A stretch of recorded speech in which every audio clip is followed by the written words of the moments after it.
Hi, I'm Morag Gamble from the Permaculture Education Institute. Now, I've been away from my garden for perhaps 3 or 4 months, just dropping back in and out and again for a few moments here and there. So I wanted to kind of show you what's growing on, even though I'm not here. What can keep going on in a permaculture garden that's run as an alive and thriving forest garden. So let me show you around. So behind me here is the main hub for the Permaculture Education Institute. It's solar powered. We built it ourselves. It was actually the shed that we started living in before we built the main house, which is down there, which is the smallest thing you could call a house in Queensland. And we're based here in the Eco Village. So that has 1 bedroom and shared living space and a lot of outdoor living space looking out towards the view to the forest and to the north. And then wrapping around here, as we go around here is the kid pod. So that has 3 little bedrooms. We have 3 kids, and so that's kind of homeschooling hub or unschooling hub. We still have 2 at home, a 10-year-old and a 16-year-old who are homeschooling, and then that connects all the way up through and to this. So it's like buildable, affordable modules. And we decided to build it like this because we actually didn't want to have to borrow any money. So we just built what we could, as we could, being permaculture teachers. And the reason why we built it, stepped along the hillside like this, was because we actually didn't want to do too much damage to the landscape to maintain the natural flow on the land. And also because the building method of using the timber structure was something that my grandfather taught my parents, and then my parents have taught us. And also to acknowledge that all of the tin here is actually something that is reusable. And so we purposely didn't get the colour bond kind of ones because they degrade over time. So these can keep on being, they last a really long time, and then they can be used again and again and again.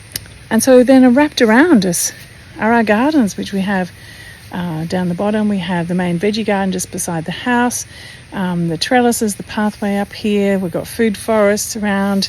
The chickens are halfway up the path up here, so as I'm going up and down my pathway here, which is the main access to get to our vehicles up there, we can come down the path, chat to the chooks, collect some eggs, grab some veggies, whatever fruit we see along the way, and all the little berries along the path, go down to the house, cook it up. So we have solar panels up here, and that's pretty much all that we need. We're a grid interactive system here. We collect all our own water. We deal with all our own waste in a grey water system, and we also have rainwater tanks. So we have 22,500 litres of water that we've collected on site, and then this water gets processed out through a grey water system and back into the landscape. And so nothing gets wasted in that way. The fact that we've got composting toilets, so we installed one, we found one secondhand, an unused secondhand one, beautiful. And so we installed that inside the house, which is just brilliant. And then we made another one up the top, which is for guests or just for when you're out gardening and things like that. So the garden is kind of pretty full on at the moment. It's been raining for 3 to 4 months straight. And I've also been away for most of that time. So we've just kind of let it do its thing. And that's what you do in summer here, because it's also too hot to be out. So my main job at the moment is to actually get out and to start to chop back some of the abundance. So I've already done it once since we've got back, but the pathways are covered in pumpkins. So I'm going to go out and grab a whole lot of pumpkins and also eat the leaves. I don't know if you knew that, but that's a fantastic thing to do. So there's so much greens, so much pumpkin. We've got beans coming out our ears over this trellis. We've got lots of different perennial greens here, Lagos spinaches, all different sorts of herbs. So we've got like the little society garlic and lemon balm. There's lots of things in and amongst here. I've just created this little niche here so I can start getting some salads, and just going to add some compost and some more mulch to that. But I also integrate bush foods in and around the garden too, and also little ponds. So this is lemon myrtle. Oh, it's my favourite, absolute favourite. And you might have noticed too that in and around everywhere we have lots of turmeric growing. This is an edible canna, which I use a lot for chop and drop, but it also has a sort of a tropical potato. Lots of comfrey growing everywhere again. Chop and drop soil food. Got lots of yarrow down here. Right next to where the house is, So just off the veranda here, right here is aloe vera. So that's what I use for conditioner and face, and you know, if anyone gets any burns. We did leave one little patch of grass, and this is pretty crunchy looking sort of stuff over here. This is where the kids practice soccer and jump around. I've got 2 young boys, so you need an open space. So here, there's pomegranates and tamarillos growing. We've got cardamom leaf. We've got pepino. I wonder if there's any pepinos hanging off. Tomatoes, some chia growing here. We've got taro, more pepinos, more pumpkins, some sacred basil. So while it's kind of chaotic at the moment, actually look closely. There is an enormous amount of food in here. And so I've come home and just been eating straight out of the garden, grabbing cups of tea. The best tea is this lemon myrtle tea. If I come over here, you can kind of see the garden. So I'm now walking on so behind me is my house. And then right here is where the garden starts. And so this is a self-seeding Lagos spinach. So lots of spinach is there. Another one, a purpley one over here, self-seeded. Lots and lots of things that just come up in and of their own right. And so I don't know if it's worth looking in here. It might be. Oh, there's a random little chickie. I'll always let them out in the afternoon. I won't show you in there. That's the boys' space. They're too messy.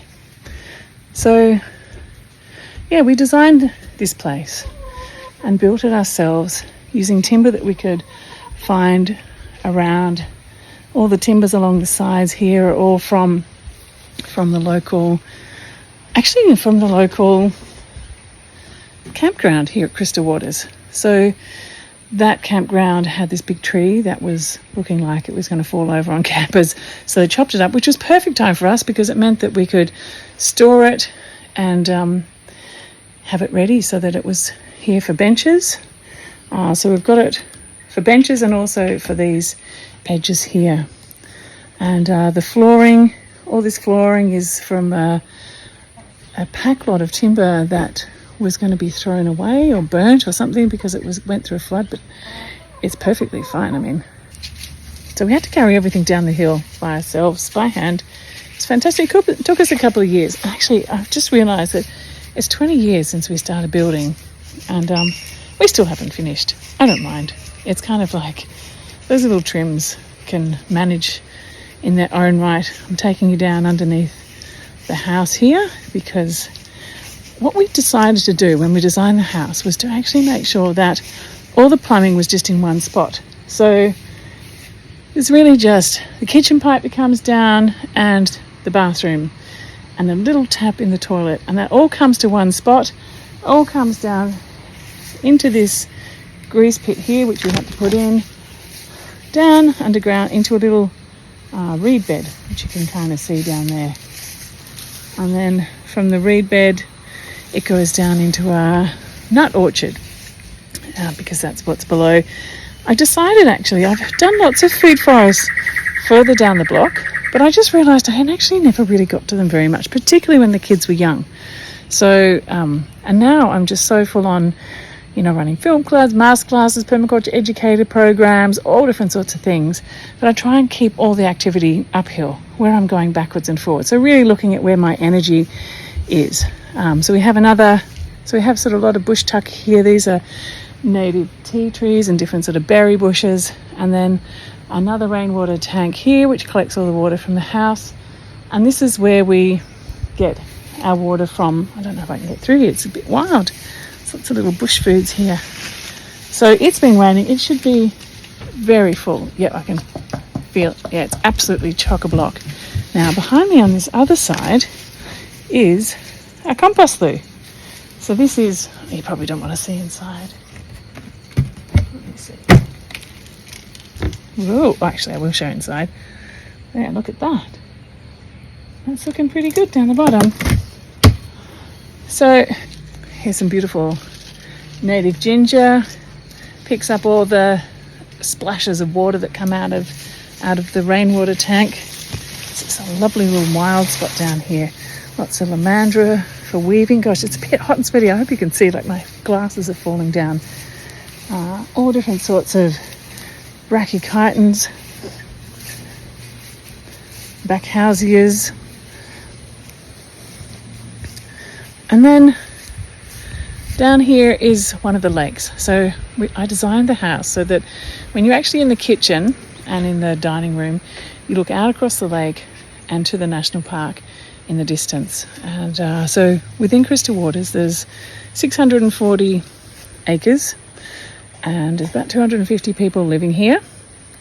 And there's about 17 of these lakes, and there's no fences that go in between the houses. Like, I've got a little fence here that we put in just to, when the kids were little, actually helped to stop the kids from going down to the dam and to try and stop deer coming through. The deer aren't such an issue anymore, but we just leave the gates. The gates are wide open so they can come right through. So what that means is the wildlife pretty much flows free. We have kangaroos and wallabies in our garden. Monty what did you just see before, Monty? Was a goanna, yeah. So we saw a goanna, and we saw a echidna the other day. Turtles come up the pathways. There's platypus in the creek. You saw a platypus not that long ago, didn't you? Yeah. And catfish. And we have heard of a koala up the hills, but I've not seen one actually in the village. And so it's a wildlife reserve. And so on the roads, which little roads that go across the dam walls, we have 30-kilometre speed limit, which means that right of way is for animals, people, cyclists, children. And so as a driver in this village, you have to be really conscious. Oh, hey, there's Monty. There's Monty, my 10-year-old son. Who have you got there, Monty? Chicken. I know it's a chicken. What's the chicken's name? Mary, I think. Mary. We all have different names for the chickens. I call her Speckle and Midnight. So we've just got 2 at the moment. We did lose a few when we were away, unfortunately, to a fox. That's a bit hard when you go away and you're asking people to look after your animals and something happens, and I feel really bad for them. But I'm so grateful that we got 2 back. So anyway, this garden is an example of a subtropical perennial self-seeding, self-watering, self-mulching garden, and the idea is that I can grow an absolute abundance of food and flowers and herbs and medicines. Like, this is a frangipani. I love the frangipani. I did a whole lot of work in Indonesia when I was in my 20s working over there, and just frangipanis were everywhere. And so I brought that as like a special plant into my garden. I just love it. So whenever they fall off, I'll take them inside and float them. Oh, their scent is amazing. And further down, I've got an osmanthus tree. So when I was teaching in China, one of the teas from the tea shop there was this osmanthus flower. And I came back and I thought, oh, I've got to try and grow that. So I planted it right up close. I thought that'll be a lovely scent for the house, but it was so strong, I had to actually move it to the other end of the garden. And then, yeah, lots of local native gingers, the lemon myrtles, lots of little berries and nuts and fruits integrated through the whole site. And so really the idea is that it is this biodiverse, wonderful place to grow up, to forage, to relax. So as I'm working in my studio up there and I look out across this garden, I can smell it, I can hear it, I feel like it's wrapping around me. And here's little chicky chick having a bit of an afternoon fossick. Now the thing is that, you know, even when I do have more of my chickens around, they don't actually bother the garden, because a garden like this doesn't really get bothered by chickens. They can fossick around to their heart's content, and then we put them up safely in a nice little spot where I can see them from my office and I can hear them. So we keep them nice and close, and they actually really like hanging around where you are. They're very, very friendly and sociable. So just wanted to show you these. So this is a winged bean. This is really, should harvest that now. And I've got lots of Madagascar beans coming. So this is a really good source of protein in the garden. And then also, you know, like the young pea shoots edible. And sprawling through all of this is lots of sweet potato. My sons have discovered the art of making sweet potato chips, so that's very cool. So there's all sorts of things underground, fossicking across the ground, growing up. We've got passion fruits growing up. I think it's just coming up actually. There we go. There's the passion fruits just coming up there. Pumpkins galore. I wanted to tell you about the pumpkin. So I think I saw a little one in here somewhere. You can eat small pumpkin like you would a zucchini. Isn't that fantastic? And also, all of these are totally edible. The young leaves, the young shoots and stalks. So this, just imagine, look, they're everywhere. There's just no shortage of food. So a water harvesting house, solar energy. So I have a solar oven because it's solar electric. I have an electric oven and electric hot stove, like a induction, so I can use the solar power. All the water comes from the roof into the tanks, back into the house and back out into the garden. And we have 3 tanks, so the one down the bottom never gets empty, and it actually never has. But if it happens to get empty, we have 2 higher tanks that we can gravity feed that down in. We also have access to about 1,000 litres of water a day from the river for things like washing machines and gardens. But I choose not to use it because, as Monty was saying, there's platypus in the river. So if you take water from the river, then you're also taking from the platypus and the fish and all of that whole ecosystem. So our idea is really to try and create a garden that is as robust and hardy and locally adapted and seasonally fluctuating as possible, so that we don't need to use that. So she's going back home. You're going back home now. All right. Where's Midnight? And just lots of flowers to bring inside and medicinals too. I just love it. And you can probably tell, there's this sense of wildness in here. I don't feel like I'm the gardener. I feel like I'm the gardening, that I learn every day about how to be in relationship, how to tend, what's going on, which are the best bits to harvest, which are the appropriate bits to harvest, and how to be in right relationship with the garden. So, if you're interested in finding out more about this, I have a YouTube channel which is called Morag Gamble, Our Permaculture Life, and I have a whole lot of videos on there that you can look at. I also have a podcast talking with lots of people around the world called Sense Making the Changing World, and then lots of permaculture courses too. So that's actually how I support all of this work that I do, is teaching permaculture, and particularly teaching permaculture teachers. But something that I'll also share a bit with you in another post is about the work that we do, the fair share permaculture work that we do. And that is so super exciting.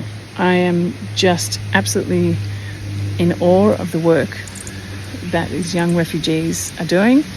I learned so much from them, and I am absolutely thrilled that I have the opportunity to be able to be working with them, learning with them, sharing with them, and connecting them with the global permaculture community. So anyway, winds up. Be good sailing down the coast today, wouldn't it, Monty? Yeah. Alrighty. So actually, Monty, do you just want to have a quick chat and tell us? So you've grown up at Crystal Waters. Yeah. What's it like to live at Crystal Waters? It's quite nice because there's not too many people surrounding you, and you can kind of free range. You can really go wherever you want without fear of being kidnapped or something in the city. And where's one of your favourite spots to go free range in? Oh, probably down at the bridge. There's a nice swimming hole there, or down at the creek. There's a rope swing. Oh yeah, that's a nice spot, isn't it? Is it deep enough to? Yeah. Yeah, because it got a bit I can't shallow touch. there. Yeah. What are you doing there? Cleaning my soccer boots for tomorrow. Oh, Monty's a bit soccer mad. Yeah. So Monty's, how long have you been unschooling for now, Monty? Year and a half. Yeah. And we've been doing world schooling, unschooling, all sorts of things, haven't we? Yeah. Yeah, we try not to do too much bookwork. We get stuck in it every now and then. We tend to get a little bit stuck when we do that sort of stuff, but we have fun when we go on expeditions, don't we? Yeah. Through the internet looking for answers. Yeah. So anyway, thanks, Monty. And I'm not sure where Hugh is, but He's gaming. He's gaming, right, there you go. Thanks, Monty. So it looks like from my little harvest today that it might be something like pumpkin soup or pumpkin pie or roast pumpkin tonight with some leafy greens. Yeah. So I don't know if it's neat enough to take you inside. I normally don't bring people inside, but so it is a bit dark, isn't it? But so you can see up the top here we've got louver windows. So both ends of the hallway we have. Oh, thanks, Monty. Both ends of the hallway we have louver windows, so the hot air can go up and out. And all of these walls used natural paints. This is one of the timbers that you can see that we got from the beautiful forest over there, and some things we bought from our expeditions around the world.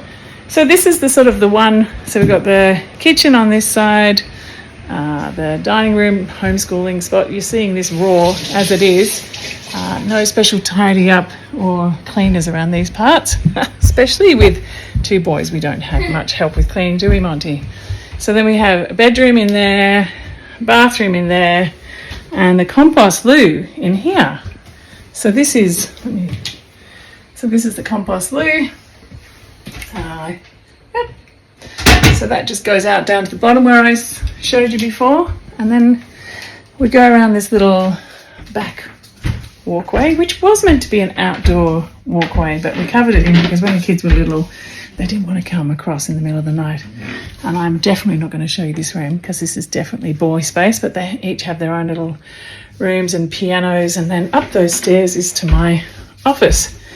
But I really love this front building the most because something about the angles and the light. I was really conscious about the walls not getting to the top, to let the light, natural light, into each of the rooms, and also that the tops had, I don't know if you can see that, but there's a gap, and so there's natural ventilation moving through. Being in the subtropics, you don't want each room to get super stuffy. So, you know, this is in the bedroom too. It's got louvers all the way through, lots of air, and yeah, and I just really liked to have all this, the lightness. So we've got fans and double, so we've got the blinds and the curtains, so that's the morning sun that comes in, which is beautiful in the wintertime, but in the summertime, oh my gosh, the sun here is just absolutely wicked. So we have double layers of that to stop the heat coming in.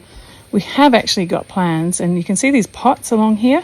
The plan is, this is part of what we haven't finished yet, is to put posts in here and then put a trellis out here and cover that with, grapevines.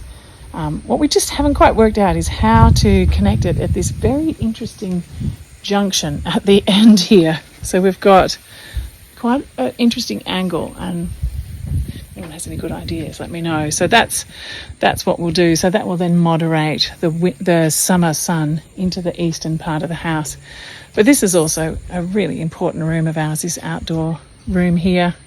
Isn't it, Monty? It's your swing and the outdoor couches to hang out and chat. And oh yes, we've seen your soccer goals with the holes in it. You've been kicking goals pretty hard, haven't you, Monty? Yeah. So I reckon that's a wrap. Thank you for wandering with me, and I really look forward to staying in touch. And come and join me over on the YouTube channel, the podcast, or even come and join me in some of the courses that I run. And don't forget, we have the free monthly masterclasses, free film clubs. And while I say they're free, you can come without paying anything. But if you can donate, I send 100% of that to the refugee permaculture programs that we support, and they get that money within the week. So it really does make a difference. Gosh, look at my hair, the wind and the moisture. All right, Monty, say bye. Bye. Bye. Well, thanks for coming on that little journey with me.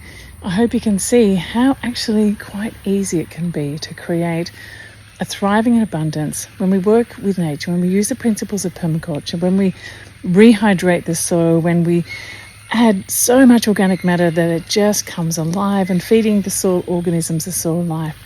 So thank you for being part of my little adventure, and I look forward to watching all of the other Permaculture Week presenters taking us on tours of their places too.